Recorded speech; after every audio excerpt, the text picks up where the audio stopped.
befasuse. Në vitin 2025, makinat elektrike që i hynë me 0 kilometra kanë kaluar makinat me djegjet brendshme ose me karburant. Që do thotë, çdo makinë që ka dalë nga fabrika dhe është shitur në Shqipëri, më shumë se 5% tyre kanë qenë elektrike. Po pse?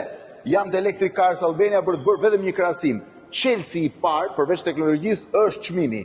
Përshëndetje. Përshëndetje. Sa kushton kjo makinë? Kjo është më e lira që keni apo jo? Po, ne fillojmë bit Cigall nga 12.900 euro. 12.900 euro. Ndërkohë makina sa kilometra autonomi ka? 405. Ka 405 kilometra autonomi, po të vini re është e gjitha me lëkurë speciale, pra jo dhe me lëkurë zakonshme, shiheni dhe qepjen, këtu është me lëkurë të butë, ndërsa sedilja vetë është me lëkurë me vrima, që ti të mos kesh problem me vapën. Është me ngrohje ftoje?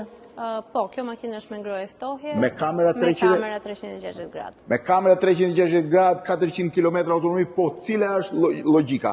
Përveç ati që e blet 12.900, qofse e blen me këste, si shkon, si funksionon? Makinë mund ta bësh të tënden, vetëm me 2.000 euro para pagim, më pas se zgjedh 3 deri në 5 vite, po nëse marrin 5 vite kredi leasing, po themi, shkon diku te 200 euro në muaj kësti. Pra do paguash 2.000 euro në fillim dhe 200 euro në muaj kësti, që do thot pak a shumë është shpenzimi që një familje do bënde vetëm për karburantin e një makine me karburant. Sa kushton makina elektrike për t'u karikuar gjatë muajit? Për t'u karikuar varet edhe në bazë të konsumit të gjithë secilit. Po themi 2.000 deri në 3.000 lekë të rinë në muaj. 20-30.000 lekë në muaj, ndërkohë që karburanti shkon mbi 200.000 afërsisht, pra 90% më lirë. Ky 90% përdoret për të paguar këstin.